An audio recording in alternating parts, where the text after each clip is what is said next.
कन्दरं कल्यनेत्रं सदयधवलहासं विठ्ठलं चिन्तयामि पाण्डुरङ्गा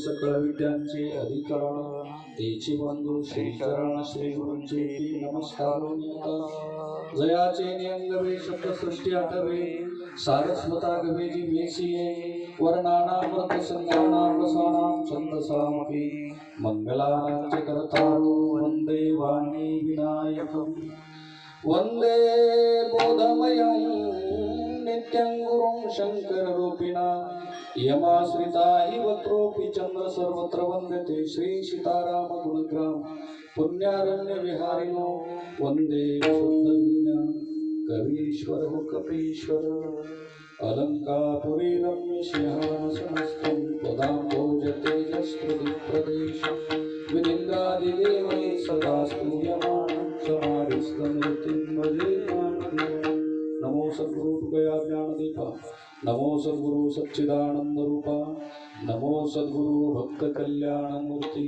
नमो सद्गुरु भास्करा पूर्ण कीर्ती तीन सिरे सहा हात दया माझा दंडवत अतिशय पवित्र मंगलमय पावन असणाऱ्या या मार्गशीर्ष मासाच्या शीर्षस्थानी शोभणारा हा भगवान दत्तात्रयांच्या अवताराचा अर्थात जयंतीचा सुंदर महोत्सव श्री क्षेत्र धनगरवाडी आवराळा शिरोडी संबंध परिसर आणि या परिसरातील भाविक जनांच्या अपार श्रद्धेतून गेल्या अनेक वर्षातून या ठिकाणी असणारी आपली अवधूत भक्ती आपण भगवान दत्तात्रय प्रभूंच्या चरणी समर्पित करतो. आपणा सर्वांच्या अपार श्रद्धेला वंदन करून भगवान दत्तात्रयाच्या पवित्र असणाऱ्या पावन श्री चरणाला अभिवादन करून आपणा सर्व भाविक श्रोत्यांना वंदन करून आजच्या दिवशी असणारी हरिकीर्तनाची सेवा हरिभक्ती पारायणाचे परमार्थ स्नेह मनसुख बाबा आणि आपण सर्व वारकऱ्यांच्या माध्यमातून या ठिकाणी समर्पित करण्याचा योग पुन्हा एकदा प्राप्त झाला आणि म्हणून सेवेला आरंभ करण्यापूर्वी आपण आवराळा शिरोडी धनगरवाडी गावातील सर्व वयोवृद्ध ज्येष्ठ असणारी आमची नागरिक मंडळी तरुण बांधव खूप वर्षापासून हरिभक्तीमध्ये कीर्तन भक्तीमध्ये पारायणामध्ये ज्यांनी आपला काळ व्यतीत केला अशी सगळी ज्येष्ठ मंडळी त्याचबरोबर तरुण बांधव मोठ्या संख्येने उपस्थित असणाऱ्या सर्व माता भगिनी कीर्तन सेवेकरता उपस्थित असणारे आमचे सगळे आदरणीय हरिभक्तीपरायण गुरुबंधू महाराज मंडळी गायन क्षेत्रातील भजन क्षेत्रातील वादन क्षेत्रातील ही सर्व मूर्धन्य असणारी कलाकार मंडळी या ठिकाणी उपस्थित आहे आणि म्हणून सर्वांनाच एकदा अभिवादन करतो. विशेषतः आमचे गुरुबंधू आदरणीय हरिभक्तीपरायण आमचे विठ्ठल महाराज आवराळीकर समग्र महाराष्ट्रभर आपल्या कीर्तन सेवेने ज्यांचं म्हणजे आपल्या परिसराचं नाव ज्यांच्या माध्यमातून आहे संप्रदायाकरता खूप चांगलं काम आहे. नवीन असणाऱ्या मंडळीकरता आमच्या शिव क्षेत्रामध्येच बरेच विद्यार्थी शिकले. त्या विद्यार्थ्यामध्ये काही विद्यार्थी खूप चांगलं शिकले म्हणजे इतकं चांगलं शिकले की आता परिसरातल्या लोकांना ते शिकवू शकतात. तुम्ही त्यांच्याकडे काही शिकावं असं ज्ञान संपादन करून ही मंडळी या ठिकाणी आली ज्याच्यामध्ये गोकुळ महाराज वागचौरे खरं म्हणजे आमच्याकडचा एक चांगला हुशार विद्यार्थी. आळंदीत गेल्यावर आम्हाला वाटलं आता घरी येतच नाही काय की तर आमचा तसा भ्रम निराशच झाला आणि ते आले आणि आलं पाहिजे बरं का. हा प्रवाह आहे आणि त्या प्रवाहामध्ये व्हायला पाहिजे. चांगला अभ्यास केला आळंदीची वारकरी शिक्षण संस्था, त्याही संस्थेचा अभ्यास केला. इकडं आमचे प्रभाकर महाराजांनी संत वैष्णव संगीत विद्यालयातही अभ्यास केला. महाविद्यालयात म्हणजे शाळेचा अभ्यास चांगला केला आणि संपूर्ण अभ्यास होऊन आता आपल्या परिसरामध्ये नामसप्ताहाच्या माध्यमातून आध्यात्मिक सेवा देतात. आणि ही सगळीच मंडळी आहेत. आदरणीय दादाभाऊ, आमचे वळणकर पाहुणे, संतोष भाऊ, आदरणीय आमचे गोकुळ भाऊ आणि सगळी मंडळी. गोकुळ भाऊ म्हणजे आमचे बालमित्र वर्ग. आदरणीय समोर सगळे ज्येष्ठ मंडळी आमचे खामगावकर भाऊ आहेत, आदरणीय दादा आहेत, नाना या ठिकाणी बसलेले आहेत, आमचे वेणेकरी बाबा, काकड बाबा, आमचे शेषराव काका, विजय भाऊ, दादा भाऊ, सचिन महाराज, ज्यांची सुंदर प्रवचनाची सेवा झाली, ते सुद्धा आमच्या शिवक्षेत्रातले एक चांगले आदर्श विद्यार्थी. गायन, वादन, भजन आणि त्याचबरोबर कीर्तन प्रवचनाचा सुद्धा अभ्यास अलीकडे चालू आहे, चांगलं करतात. भजन क्षेत्रामध्ये आमचे अरुण महाराज, ते संस्थेचेच विद्यार्थी आहेत. चौकदार बाबा, मृदंगाचार्य योगेश महाराज, हिंगणेकर, खरं म्हणजे हिंगणा गाव सुद्धा आता काही कमी राहिलं नाही. जर तुम्हाला भजन कीर्तन करायची पाळी आली तर कोणाला हिंग लावायचीच गरज नाही.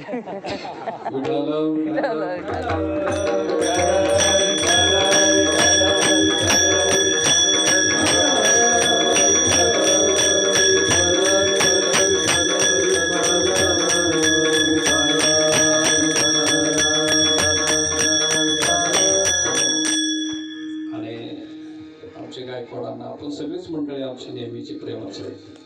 तेव्हा आजच्या दिवसात कितवा दिवस बाबा आपला आजचा 5व्या दिवसाची कीर्तन शिवाय चिंतन शिवकर्ता निवडलेला अभंग भगवत पूज्यपाद अनंत कृपा मूर्ती जगद्गुरु श्री संत तुकोबा यांचा आमच्या सगळ्या भजनी मंडळीच्या पाठच असलेला सोपा असा अभंग आहे. अभंग सोपा आहेत, अभंगाचा भाव सुद्धा अतिशय सोपा आहे, म्हणजे अर्थही सोपाच आहे. अगदी अभंग ऐकला की अभंगाचा अर्थ कळावा इतका सोपा आहे. फक्त आता कीर्तन करायचं म्हणून बोलतो, बाकी अर्थ तुम्हाला कळालेलाच आहे. अशा प्रकारे इतका सोपा अभंग कीर्तना करताय. पण अभंगाचा अर्थ जरी सोपा असला तरी अभंगाची अनुभूती मात्र सोपी नाही. अभंगाची अनुभूती सोपी नाही तर मग आम्ही म्हणतच असतो हरिपाठ काय सोपाच आहे. आमच्या प्रतिक्रिया असतात भजनी मंडळीच्या, हरिपाठ काय सोपाच आहे. काही माणसं म्हणतात कमीत कमी तुला तेवढा हरिपाठ तर पाठ व्हायला पाहिजे, हरिपाठ तर पाठ व्हायला पाहिजे. बाबा हरिपाठ म्हणजे कमीत कमी नाही, सगळं झाल्यानंतर जो पाठ शिल्लक राहतो त्याचंच नाव हरिपाठ आहे.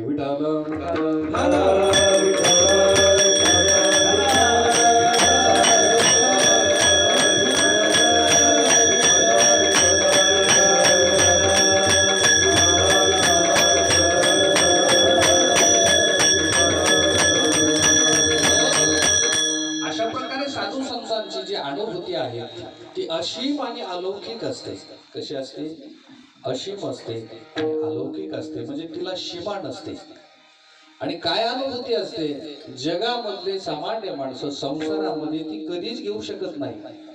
इंद्र स्वर्गाचा राजा झाला तरी संतांना साधू पुरुषाला जी अनुभूती असते त्या अनुभूतीचा एक कण सुद्धा त्याला प्राप्त होत नाही. ती भूक त्याची तशीच राहते. आणि एवढंच नाही, ब्रह्मदेव जरी ब्रह्मा झाला तरी ज्या अनुभूतीचा आनंद संत घेतात त्या अनुभूतीच्या आनंदाचा कणही त्या ब्रह्माला प्राप्त होत नाही. हे ज्यांना कळालं अथवा ही अनुभूती ज्यांना झाली ते संत आहेत. आणि म्हणून ते छातीला हात लावून सांगू शकतात की आम्हाला आता ते कळलं. ब्रह्मादिक पदे दुःखाची शिरा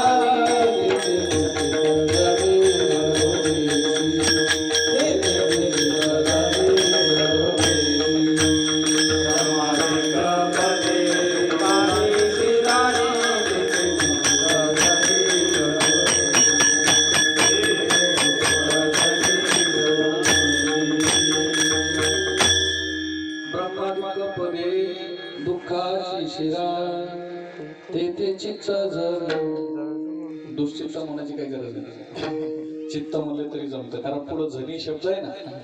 तेथे चित्त जनी जडो देशी जनी जनी म्हणजे काय बरं? जनी नाही बरं का, जनी जनी म्हणजे काय? जनी दृष्टी लागो तुझ्या सगुण पण जेणे माझ्या मना बोध केला. संतांच्या वाङ्मय आरोग्य सुंदर पण काही सोपे छोटे छोटे शब्द असतात, त्या शब्दाचे अर्थ सुंदर असतात पण ते न पाहिजे म्हणून तर म्हटलंय तेथे चित्त जनी. जनी म्हणजे कदाचित. जनी म्हणजे काय? कदाचित माझं चित्त तिथं जडेल, पण एवढं करतो तिथं माझं चित्त तू कदापि जडू देऊ नको. कदाचित माझ्या चित्ताला त्याचं आकर्षण वाटेल, कारण ब्रह्मादिक पद म्हणजे सगळ्यात मोठं आहे. ब्रह्मेशाना पर्वते. माऊली म्हणतात आता ब्रह्मदेवाच्या पदापेक्षा दुसरं मोठं पदच नाही.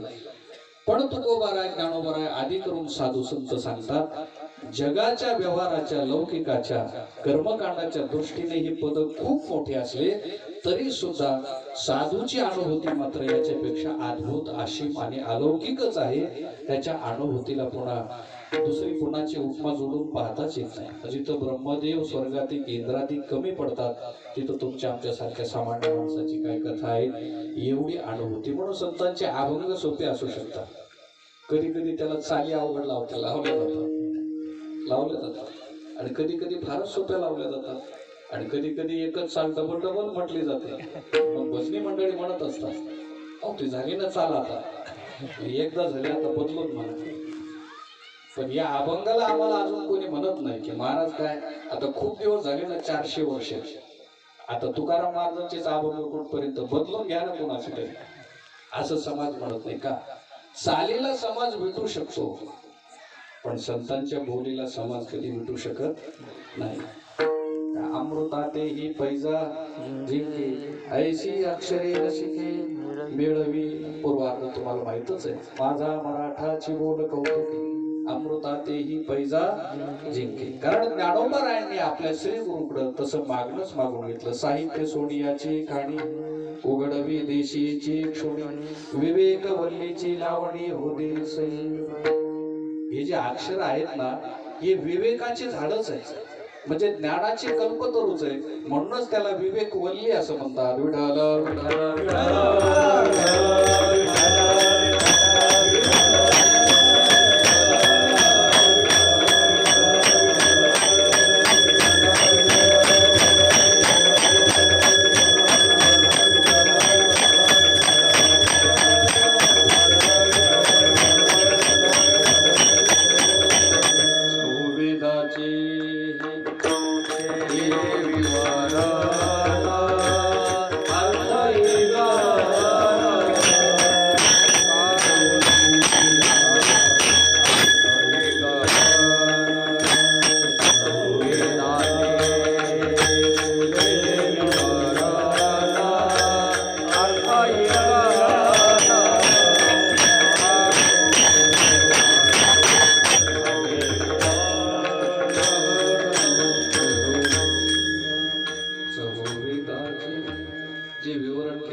अभंग म्हणजे काय नाही. तुकाराम महाराजांना घरी कंटाळा आला, गावातले लोक म्हणत होते महाराज आता तुमची तुम्ही पा घरी बाई तर कशा होती.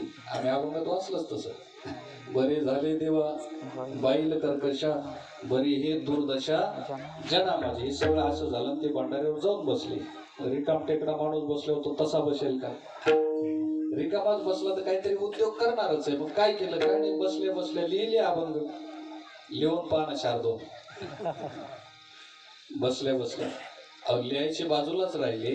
जे त्यांनी लिहून आमच्या करता ठेवले त्याच्यातले 10 नीट पाठ होत नाही.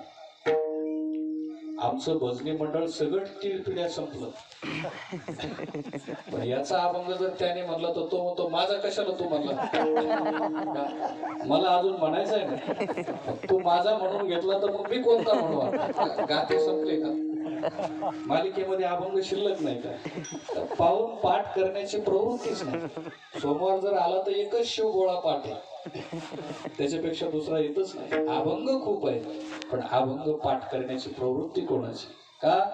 त्या साहित्याच्या विस्ताराचं तर खूपच लांब राहिलं. त्याचा विस्तार तर खूपच आहे, तिथपर्यंत आम्ही जाणारच नाही. शास्त्रन पुराणन उपनिषदन ब्रह्मसूत्रन ते तर खूपच काही आहे. त्याच्यापर्यंत कुठले कीर्तनकार अजून पोहोचले नाहीत. खरं म्हणजे भारत देश हा समृद्ध आणि श्रीमंत देश आहे असं म्हणतात.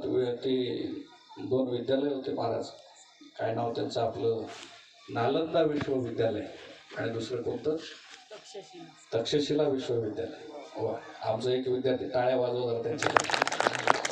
बिगर वाचणारा माणूस सांगू शकतो, तुम्ही वाचत नाही ती सांगतो तुम्हाला.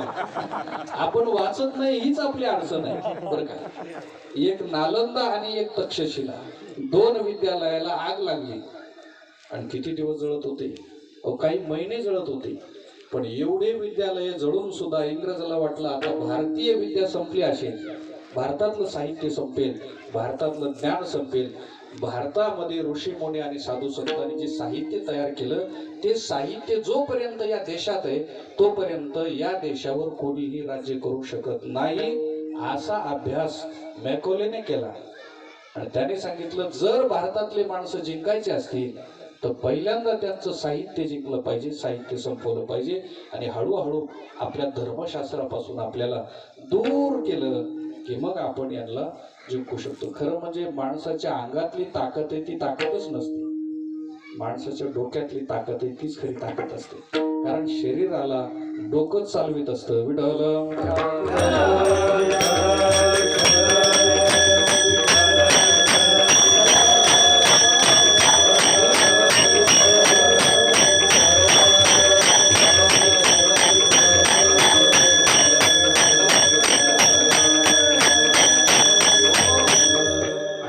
साहित्य दर्शनात एक वाक्य फार गोड त्यांनी सांगितलं, एकच शब्द.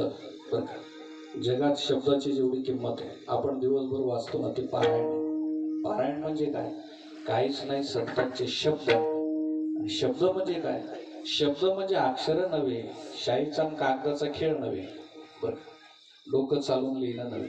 शब्द म्हणजे काय, शब्द म्हणजे ती संतांची अनुभूती आणि त्या संतांच्या अनुभूतीच्या अभिव्यक्तीचंच नाव संत वाङ्मय. काय, अनुभूतीची अभिव्यक्ती. अभिव्यक्ती म्हणजे त्याचं प्रगटीकरण, भावाचे अवतरण, अवतरविती खूण. माऊली सांगतात आतमध्ये जो भाव आहे, जी अनुभूती आहे, तिचा जो अवतार होतो त्या अवतारालाच आम्ही संत वाङ्मय म्हणतो. त्याला आम्ही ज्ञानेश्वरी म्हणूया, त्याला आम्ही जगद्गुरु तुकोबारायांचा गाथा म्हणूया, त्याला आम्ही गुरुचरित्राचा ग्रंथ म्हणूया, त्याला आम्ही अजून जो एखादा ग्रंथ आमच्या धर्मसाहित्याचा असेल तर तो ग्रंथ काय, त्या संतांच्या अनुभूतीचं अवतरण म्हणजे आमचं साहित्य. तुम्ही तर कीर्तन बसून ऐकतात आणि एवढा आनंद घेतात म्हणजे उगाच कोणीतरी येऊन सांगतात म्हणून नाही. जे सांगणारे आहेत ते संत साहित्यातलं काहीतरी सांगतात, संतांच्या अनुभूतीवर चिंतन करतात. आपल्याला अनुभूती नाही पण त्यांच्या अनुभूतीचा अंदाज घेऊन त्या अनुभूतीवर केलेलं चिंतन सुद्धा आम्हाला आनंददायी बनवतं.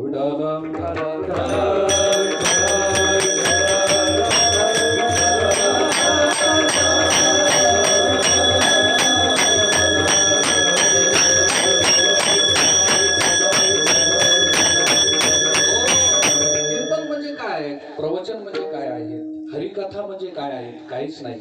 त्या संतांनी शब्दाच्या माध्यमातून ज्या परमात्म तत्वाला स्पर्श केला त्या स्पर्श करण्याचा एक प्रयत्न आहे. काय, स्पर्श करण्याचा प्रयत्न. पण माऊलीचे शब्द सांगू का, माऊली म्हणतात वाचे बरवे कवित्व. काय म्हटले, वाचे बरवे कवित्व, कवित्वी बरवे रसिकत्व.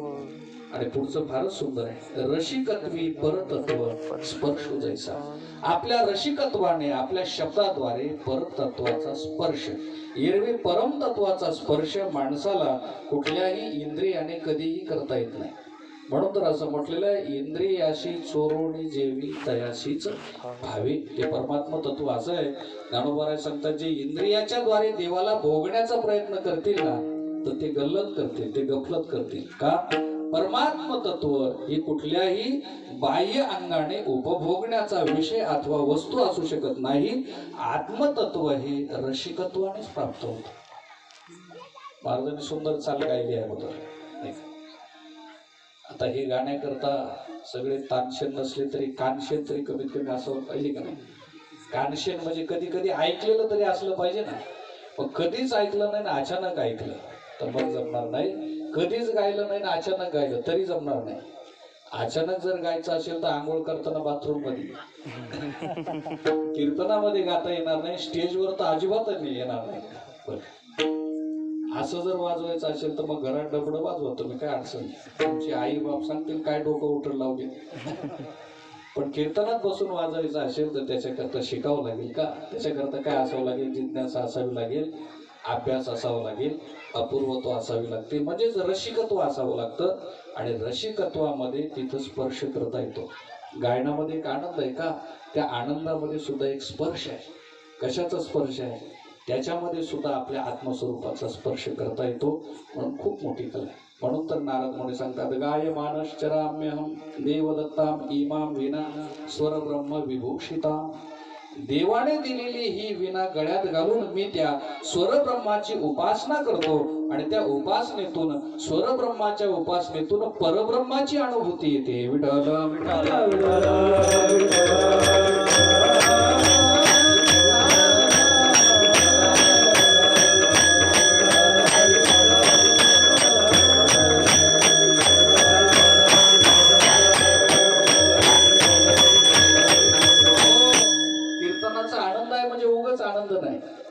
जो आनंद कीर्तन सांगणारा करताय तोच आनंद ऐकणारा करताय. याच्यापेक्षा अजून सांगू का, सांगणारापेक्षा जास्त आनंद ऐकणाराला आहे. कारण त्याला फक्त ऐकायचंच काम करायचंय. किती याला जमतं पाहूया. बसलेल्याकडे एवढंच काम असतं, दुसरं काय. यांना किती सांगता येतं एवढं पाहूया. कालच्यानी कसं सांगितलं होतं, आजची किती सांगतात, उद्या कोण येणार आहे ते कसं सांगतील. काही तर म्हणतात कालच्यानी चांगलं ठासून सांगितलं, हा म्हणतो गठून सांगितलं. ठासूनच्या गठूनच्या पलीकडे ऐकण्याची प्रवृत्ती आमची जात नाही. खरं म्हणजे कीर्तन काय आहे तर आपल्या परमतत्वाची अनुभूती थोडी तरी त्या शब्दाच्या द्वारे आम्हाला घेता येते का. आणि ती जर येत असेल तर मग तो श्रवणाचा हळुवारपणा, श्रवणाचा हळुवारपणा. दसाळ श्रोते खूप आहे पण रसाळ श्रोते फार कमी. रसाळ श्रोते म्हणजे कोणते, अलगद त्या शब्दाचा रस घेण्याची किमया ज्याच्याकडे ना, मग ते सांगत असतात की त्याला. म्हणून तर माऊली म्हणत असतात, परमार्थाची क्रिया दसाळपणाने होतच नाही, परमार्थाची क्रिया अतिशय हळूवार. माऊली तर म्हणतात, कुचंबेल केशर या शंका. काय सांगितलं, एखादा ब्रह्म जसा फुलावर बसतो ना, तो असं लगेच जाऊन बसत नाही. तो हळूहळू, म्हणजे जवळजवळ एका फुलावर एका भ्रमराला खाली बसण्यासाठी 5 मिनिटाचा वेळ लागतो. चांगलं पाहतो मी.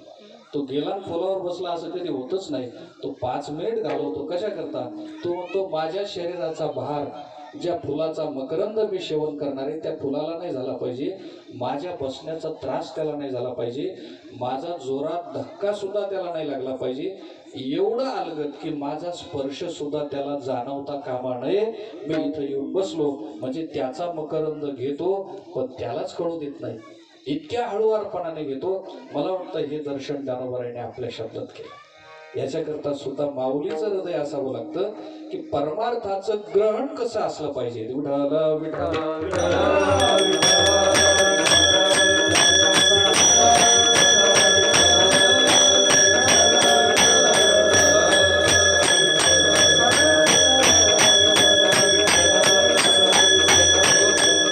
जाऊ दे. आपल्या अभंगाच्या चिंतनापेक्षा त्या शब्द साहित्याचं चिंतन जास्त होईल. चिंतन असं चालू होतं की भगवान दत्तात्रयाने सुद्धा किती गुरु केले, 24 गुरु केले. काही गरज होती का. आम्ही एक तरी शेवटपर्यंत टिकवतो का. आमचा एक गुरु तरी शेवटपर्यंत टिकवतो का. बऱ्याच गुरुचे आणि शिष्याचे भांडणं न्यायालयात जातात. गुरु आणि शिष्य हा व्यक्तीचा संबंधच नसतो, विचाराचा संबंध आहे. आणि जेव्हा गुरु म्हणून आम्ही व्यक्तीचा स्वीकार करतो ना, कदाचित व्यक्ती जर तुरुंगात गेली तर मग स्वीकार करणाऱ्याची अडचण होते. त्याच्यामुळे व्यक्तीचा स्वीकारच नाही, विचाराचा स्वीकार. आणि खूप मोठा विचार. भगवान दत्तात्रयाने कोणालाही गुरु मानलं. मला सांगा, एखादी वेश्या एखाद्या भगवत भक्ताने अवधूत पुरुषाने गुरु करावी का. पण केली. एखादा मांसभक्षी असणारा पक्षी त्याला गुरु करावं का. पण केलं. एखादा अबोध बालक ज्याला ज्ञानच नाही, आपण कपडे भरवतो का काय करतो, त्याला गुरु करावं का. पण केलं. एका संन्याशी अवधूत पुरुषाने एखाद्या कुमारिका असणाऱ्या कन्येला गुरु करावं का. पण केलं. खरं म्हणजे या सगळ्या व्यक्तींना गुरु केलंच नाही, त्यांच्या ठिकाणी असणाऱ्या विचाराला अलगदपणे उचलण्याची जी कला आहे, म्हणून तर जो जो जयाचा घेतला गुण, ज्याचा जो गुण आपल्याला ग्रहण करता आला त्या गुण ग्रहणाचा, म्हणून शास्त्राने सांगितलेलं आहे बालादपि सुभाषितम.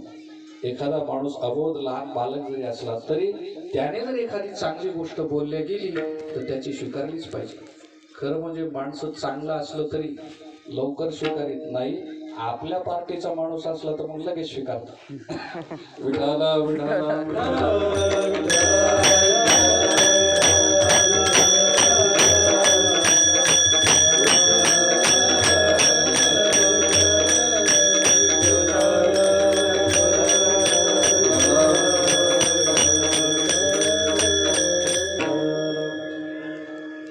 आले आता आपल्या पार्टीची माणसं. आता पुढं जायला काही अडचण नाही. दोन पार्टी आहेच ना, मंडपात बसलेली एक पार्टी, बाहेर बसलेली एक पार्टी. ती पार्टी सारखी घड्याळाकडेच पाहत असा, मधली पार्टी कधी बाहेर येते. काय विषय चालू होता आपला? कीर्तन चालू होतं काय? भगवान दत्तात्रयाने काय केले? 24 गुरु केले आणि त्याच्यातून तो विचार ग्रहण केला. खरं म्हणजे विचाराशिवाय या जगातला माणूस उद्धार पावतच नाही. या जगातला माणूस उद्धार पावत नाही. आणि तो विचार कुठे मिळतो? तो विचार साधू संतांच्या संगतीत मिळतो. बेणू सत्संग विवेक न होय, राम कृपा बिना सुलभ न सोय. राम कृपा बिना सत्संगाशिवाय विचार जीवनात प्राप्त होत नाही. दुपारी आमचा विषय होतो नाही का, अण्णा तिथं होते आमचे आरुण महाराजांना. विषय असा होता की माणसं म्हणजे दगडच आहे. खरं म्हणजे आपण सगळे दगडच आहे, पण घासून घासून दगडाचे काय बनतात? शिवलिंग बनतात. पण ते शिवलिंग कधी बनणार आहे? त्यांना नर्मदेच्या धारेत पडावं लागेल. काय व्हावं लागेल? नर्मदेच्या धारेत पडावं लागेल. नर्मदेच्या धारेत ते दगड पडले की ते दगड राहणारच नाही. एरवी आहे ते सगळे दगडच आहेत. मातेची या पोटी काय खोळे दगड आला पोटाशी, असे तुका म्हणे ऐशी बुद्धी ज्याची जड आणि त्याहून दगड बरे देवा. तसे सगळे आम्ही तसेच आहे. पण तसे असलो तरी आपण एकच काम करायचं, फक्त धारेत जाऊन पडायचं. आपण आपल्याला घडवायच्या नादात लागायचं नाही. घडवता आलं तर चांगलंच आहे. आपल्याला घडवता आलं आपल्याला तर चांगलंच आहे. पण आपण आपल्याला घडवू शकत नाही का? ज्या जगाच्या धारेमध्ये आम्ही राहतो, ज्या व्यवहाराच्या प्रवाहात आम्ही राहतो ना, आम्ही नको त्याच गोष्टीला अधिक महत्व देतो. जगाला, व्यवहाराला, पैशाला, पदाला, प्रतिष्ठेला एवढं महत्व देतो की त्याच्या समोर आमच्या जगण्याला सुद्धा आम्ही महत्व देत नाही.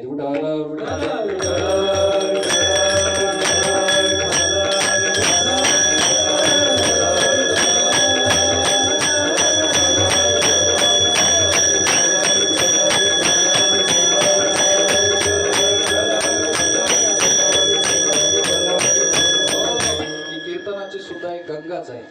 ही कीर्तनाची सुद्धा नाही का. म्हणून जगाचे अंधी फेडितो आणि श्रेयचे रावळे उघडितो. रिगाला जैसा भासवतो प्रदक्षिणा. माऊली म्हणतात जसा सगळ्या जगाचा अज्ञान अंधकार दूर करणारे श्री गुरु आणि संत असतात. जगाचे अंधू फेडितो. अंधू म्हणजे आंधळेपणा या जगाचा फेडला जातो. कोण फेडतो? श्रेयाचे रावळे उघडितो आणि निघाला जैसा भासवतो प्रदक्षिणा. अशा प्रकारची परिस्थिती ते साधूचे. आणि म्हणून नवाला उदयला चंडावंश माऊलीने त्याचं बहारदारीने वर्णन केलं. श्रीगुरु आणि संत विशिष्ट प्रकारचा विचाराची अनुभूती समाजापर्यंत घेऊन जातात आणि ती समाजापर्यंत पोहोचवतात. ते अनुभूती पोहोचवतात. नाही तर मग अभंग आपण म्हणतच आलो की तुकोबारायांनी देव पाटलीत टोपलीत घातला आणि टोपली घेऊन गावात निघाले आणि लोकांना म्हणायला लागले अभंग आणि प्रमाण आम्ही नित्याने ऐकत आलो. देव घ्या कोणी, देव घ्या कोणी, ऐताला घर सोनी. देव घ्या. मला सांगा, देव असा विकायला काय भोपळा आहे का? वांग आहे का? बटाटा आहे का? पण देव असा विकला म्हणजे काय केलं? देव विकला म्हणजे त्या देवाची आलेली प्राप्त झालेली जी अनुभूती आहे ती समाजामध्ये मुक्त हस्ताने त्यांनी दान केली. विठ्ठल विठ्ठल विठ्ठल.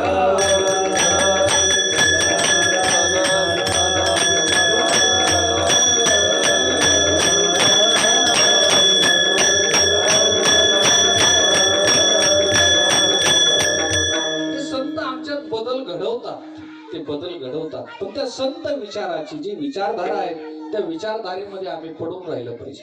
दोन विचारधारा आहे, एक मायेची विचारधारा आहे आणि ते राहणारच आहे. आता कोणतं तरी एक सहन करावं लागणार आहे. मागच्या वर्षी मी सांगितलं होतं तुम्हाला की झाली होती चर्चा, म्हणजे तुम्ही सुद्धा त्याचा अभ्यास केला, पण सांगितलं होतं की अगोदर कीर्तन केलं पाहिजे नंतर हे. कारण अगोदर जेवण झाले तेव्हा आमची गाडी यायला जागा नव्हती, इतके लोक परत चालले होते.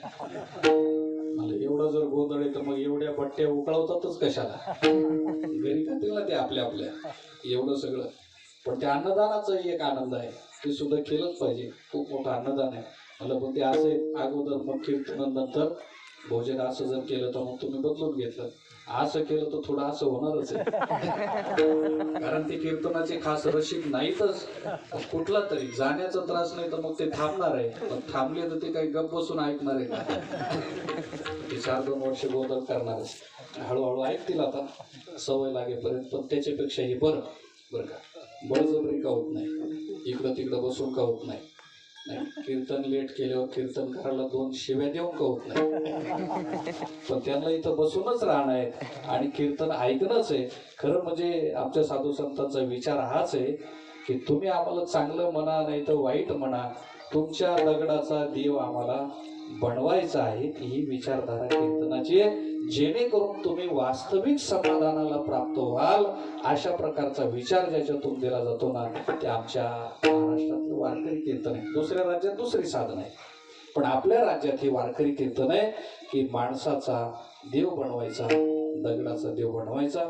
आम्हाला करायचं काय, आम्ही साधना करू शकत नाही. आम्ही योग याग जप तप ज्ञान जर म्हणलं तर मग ते ज्ञानाकरता समाधी षटकर मोक्षत्व ते आमच्याकडे आहेच कुठं. आम्ही त्या सगळ्या मार्गामध्ये आम्ही जाऊ शकत नाही बरं का. पण एक सोपी गोष्ट आहे, आम्ही संतांच्या विचारधारेत पडून जर राहिलो ना, तर आम्हाला ज्या वास्तविक समाधानाची गरज आहे,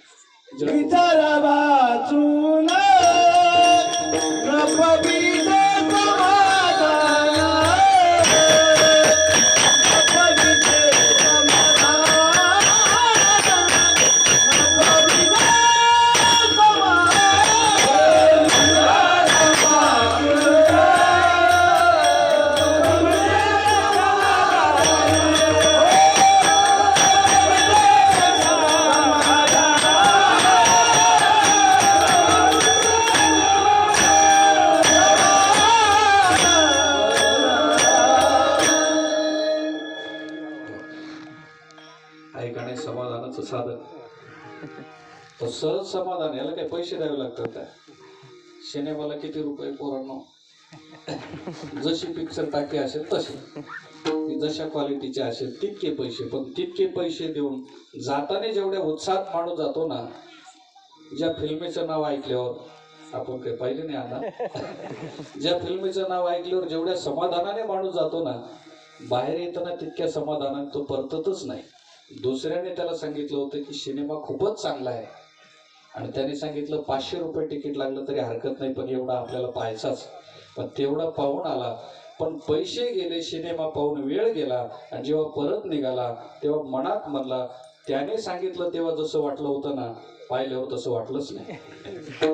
त्याने अगोदर सांगितल्यानंतर जी उत्सुकता होती, खरं म्हणजे या संसारातल्या प्रत्येक भोगाचं असंच आहे, प्रत्येक विषयाचं असंच आहे की ऐकून अथवा अंदाजे त्याच्याबद्दलची कल्पना आपण केली असते ना, तिच्या उपभोगामध्ये तो आनंद शिल्लकच राहत नाही. आणि असला तरी उपभोगाच्या अगोदरच आहे, उपभोगानंतर आनंदच नाही. जेवणाच्या अगोदर जेवढी गर्दी जेवढा आनंद जेवणाचा आहे ना, जेवण झाल्यावर काय आज बट्टी का वरणपोळे का, मग अर्धी पोळी सुद्धा नंतर चालत नाही का.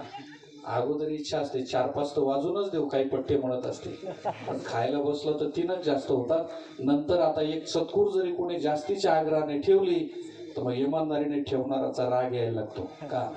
भोग आहे, पण त्या भोगाच्या भोगण्याच्या अगोदरच त्याचा जो आनंद वाटतो ना, तो आनंद प्रत्यक्ष भोगताना नाही, आणि भोगून झाल्यावर तर शून्यच आहे. विठाल विठाल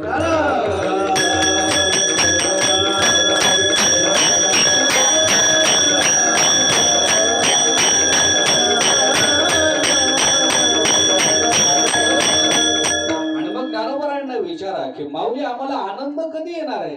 ज्ञानोबराय म्हणतात जोपर्यंत विचार नाही तोपर्यंत आनंदच नाही, जोपर्यंत विचार येणार नाही तोपर्यंत आनंद येणारच नाही. म्हणून विचारा वाचून न पविजे समाधान, आणि समाधानाची आवश्यकता आहे का? तेने सदाची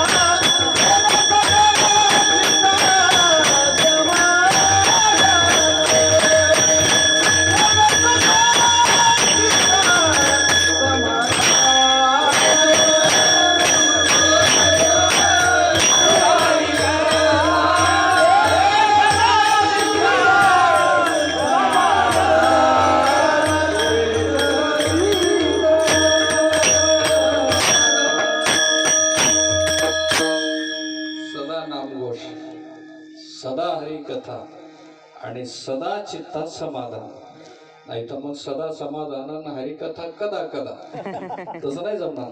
सदा समाधान पाहिजे ना. मी सांगितलं ना, धारेत पडून राहावं लागणार. धारेमध्ये जर पडून राहिलो तर मग आम्ही दगड असू द्या, काही अडचण नाही. आणि सूत्रच आहे, अभ्यासाशिवाय या जगातली कुठलीच गोष्ट सिद्ध होत नाही. अभ्यास म्हणजे पुस्तक उघडून केला जातो तो नाही, रात्री लाईट लावून केला जातो तो नाही, खूप जागून केला जातो तो नाही. अभ्यास शब्दाचा अर्थ आहे एक प्रकारचं तप आहे, आणि ते तप आहे, अभ्यास आहे, सातत्य. सातत्याचंच दुसरं नाव अभ्यास आहे. पुन्हा पुन्हा एखादी गोष्ट करणं याला अभ्यास म्हणतात. आणि त्या अभ्यासामध्ये ताकद आहे. अभ्यासप्य समर्थो करतो मध्योग मास्तर, श्रीमद भगवद्गीताकार सांगतात. म्हणून अभ्यासाची काही माऊली सांगतात, सर्वथा दुष्कर नाही, या लागी माझ्या ठाई अभ्यास मिळेल. काय मिळतं? अभ्यास. अभ्यास अपूर्वता आहे, ज्ञानप्राप्तीचे सांगितले साधन सिद्ध होण्याचे. याच्यामध्ये असं आहे, ते दगड काय करतात त्या गंगेमधले? खरं म्हणजे सत्संग ही एक धारा आहे. कीर्तन हा सत्संग आहे, प्रवचन हा सत्संग आहे, पारायण हा सत्संग आहे, आणि या सत्संगाची ही धारा वाहत राहते. धार अखंडित ओघ चाली याला नित्य. अशा या धारेमध्ये आपण फक्त पडून राहायचं, काहीच करायचं नाही, डोळे उघडे ठेवून कीर्तनात बसायचं. काही माणसं म्हणतात आम्ही बसतो, पण कीर्तन डोक्यावरून जातं, त्याला काय करायचं? आम्ही कीर्तनात बसतो, प्रयत्न करतो, पण कीर्तन डोक्यावरून जातं. खरं म्हणजे कीर्तन डोक्यावरून जातच नाही काका महाराज, कीर्तन डोक्यावरून जात नाही.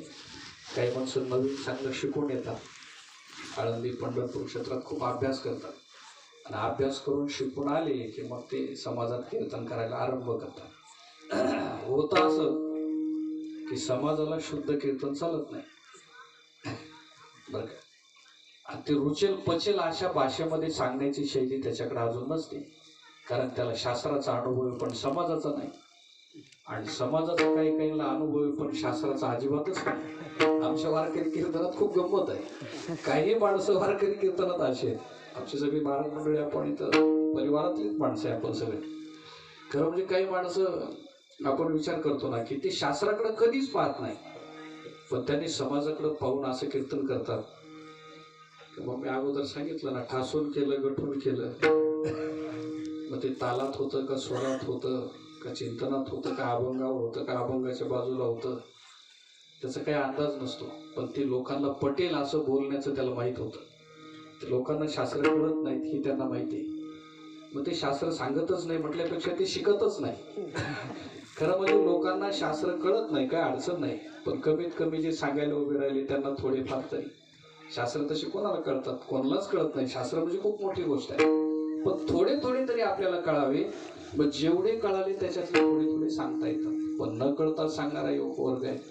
आणि चांगलं कळालेली माणसं जेव्हा सांगतात ना, तेव्हा त्यांचं सांगणं समाजाला काही कळत नाही, काहीच कळलं नाही का मग ते म्हणतात आमचं कीर्तन आमच्या डोक्यावर गेलं. खरं म्हणजे आमचं डोकंच एवढं ठेंगणं आहे, आमचं डोकंच एवढं लहान आहे की त्या कीर्तनाला ते अडवू शकेल, ताडू शकेल. आपल्या बुद्धीशी आपल्या मनाशी